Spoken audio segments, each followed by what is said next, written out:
Hey gamers, welcome back to another video. Today we're going to be talking about the oil and gold changes that went live after the last maintenance. Some big changes were made in how oil cap and farming works and how much gold you get in some of the higher level maps. So I'm going to be talking about that and what the best things to farm now are, depending on whether you're looking for maximum XP or you're looking for maximum amount of gold as possible for your oil. Now, before we begin, if you guys enjoyed this video and like this video, make sure to hit that like button, hit the subscribe button as well. It helps the channel out a lot. If you guys could do that, I would greatly appreciate it. Also, check out my Twitch at twitch.tv/Jerdo, where I stream Azur Lane 3 times a week, and follow me on Twitter at JerdoAL, where I post Azur Lane news and other tidbits as well. So with that said, let's get into it. So in the last patch, we saw some major changes coming in. As you guys can see here, there is now an oil cap clearing mode cost limit. So this is only effective when you turn on clearing mode, and this number here tells you what the maximum amount of oil you will pay for a fleet, no matter how many ships are in your fleet. In this instance, we are in 12.4 here, right here. So the mob fleet will cost 42 oil, no matter what. I could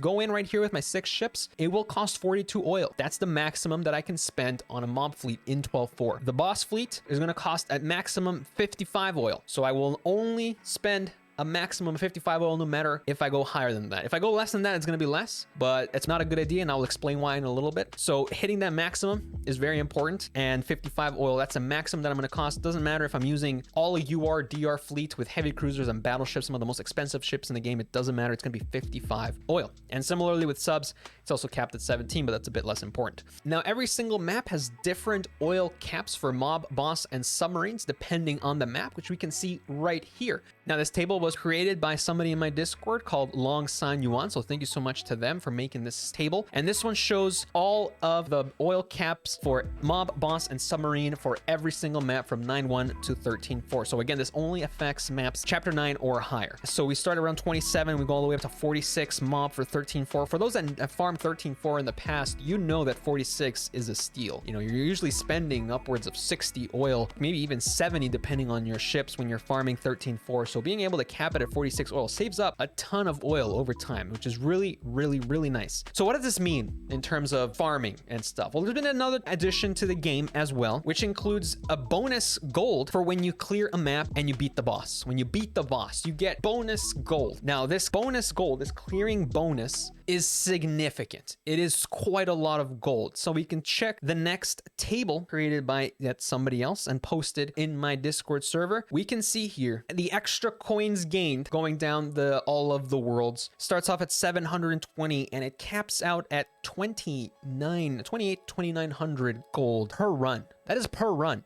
You're getting almost 3,000 gold per 13.4 run. So you combine that with the oil cap additions, and you have some really oil efficient farming for not only gold now, but XP as well. You're going to be using less oil to farm these higher level maps, and they're going to be giving you a ton more of gold as well, which has essentially minimized the need to farm any lower level maps for gold. This is the way to do it now. This is the way to do it. Now, if you want to get the maximum amount of gold for your oil, the maximum coins per oil on the right-hand column here, the best map is 13.4 by quite a bit, 13.4. The problem with 13.4 is that it's a quite difficult map to progress through. As you can see here, I was using my fleet that I was using in 12.4, and this was my health for my fleet after 6 fights, including one with 0 ammo. And then after 3 fights in 13.4, this is what the exact same fleet looked like.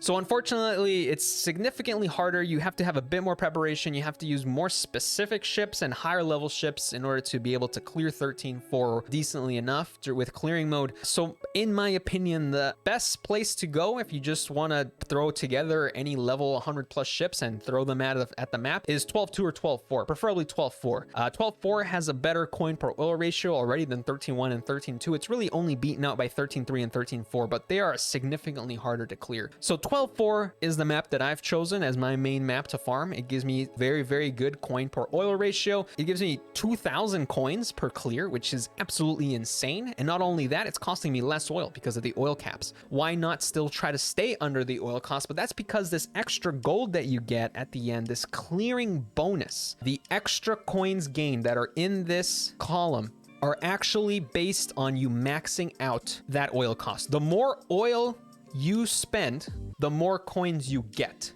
So there's no reason to use less than the oil cap cost amount of ships in a map anymore. You don't want to run any less because you're going to be getting less coins. And if that's the case, then you might as well just go all in 3-3, because if 4 ships cost 46 oil or 6 ships cost 46 oil, you might as well use the 6 ships, get yourself more commander XP and get more XP on your ships. So now there's no reason to not just load up your fleet and go to town with 6 ships. You're going to get the maximum amount of rewards, and you're going to be extremely efficient with leveling up your ships in terms of oil costs. There's absolutely no reason to do that anymore. Again, reminder, this only applies to maps at chapter 9 or higher, but that is still a really nice change. If you want to farm for XP, now this was all for gold. What about XP? What is the most XP efficient map now that we have oil cost caps in place? If we take a look at this table created by somebody else in my community named HolyConf, thank you so much HolyConf for creating this table, we can see here that the XP per oil is higher at 11.1. So it starts off about 220 in 9.1. As you work your way down, it spikes up to 250 almost in 11.1, and then tapers off as you get to higher worlds. So 11.1 is actually the best map to farm now for XP. So when you're talking about PR, combat XP requirements, or you just really want to power level some ships, 11.1 is the way to go. It gives you the highest amount of XP per oil, which is really nice. So 11.1 for XP, 12.4 for gold. If you just want to put together 6 level 100 plus ships and be able to probably clear it no problem, or if you want to be a bit more prepared and put a little bit more effort into it, 13.4 for a bit better gold per oil ratio. Now, another change that occurred as well as of the last maintenance patch is the improvement of the commissions that used to only give quick finishers. In the past, we had these commissions that were not super great. They only gave quick finishers and XP. Obviously not the best commissions. They made some changes. They kept the levels of XP the same, but they increased the rewards by adding either coins, gold, or cognitive chips to the rewards, which is really nice. Now, usually, for example, you might on occasion see something like this 5-hour and 20-minute commission. I see these are the 3-hour 20-minute commissions, these odd timers, and they used to only give quick finishers. Well, now they not only do they give the high amount of XP, but now instead of quick finishers, they also give oil. They also give gold, a little bit, but still something. And more importantly, in my opinion, cognitive chips, which I think are going to be the biggest bottleneck now. Now that gold is so easily farmable, then the bottleneck to be able to awaken and limit break your ships, well, awaken your ships at least, is going to be the cognitive chips. Those, I think we're going to start seeing people being really bottlenecked with that. So adding a commission that gives you some of those as well is really nice. And we're also getting a bit more from the higher level daily, the cognitive chip daily that also gives cognitive arrays now. So that's nice as well. But I think now that gold is almost a non-issue, oil is going to be king. Oil is going to be very valuable because you're going to be able to farm for gold and XP so efficiently now with these changes. If you were before, buying gold with gems, it is even a worse idea now than it was before, because you're able to instead buy oil and just do a few runs of 12.4 or 13.4, and you're able to get not only your gold's worth, but also the extra XP on your ships in a much cheaper gem price.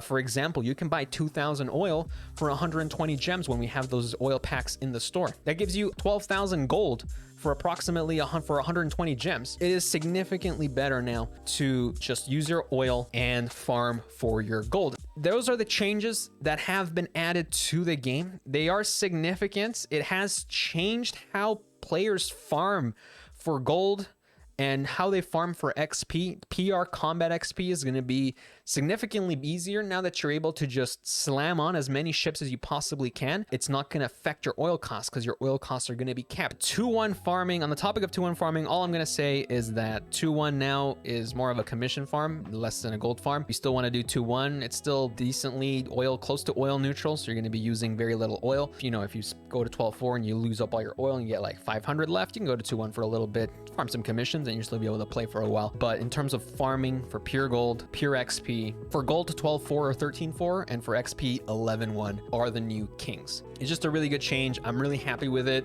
Gold is just so abundant now. It makes it really, really nice. And there were just so many things that were gold sinks: awakenings, retrofits, research tasks, building, of course, construction. There were so many things that we were throwing our gold away at, and we just didn't have enough to go around. And especially after the XP curve changes, but now it's a lot better. It's a lot better. So thank you, Yostar. The game experience has definitely improved, in my opinion. Let me know what you guys think in the comment section down below about the changes. What were your, do you agree with them? Do you not agree with them? Hope you guys enjoyed this video. Thank you so much for watching once again. Check out on my Twitter at JerdoAL for my stream schedule, as I do stream on Twitch 3 times a week. I stream Azure Lane at twitch.tv/Jerdo. So thank you so much, everybody, for the support. I appreciate it a lot. Hope you guys have an awesome day, and I will see you guys in the next one. Take care. Bye-bye.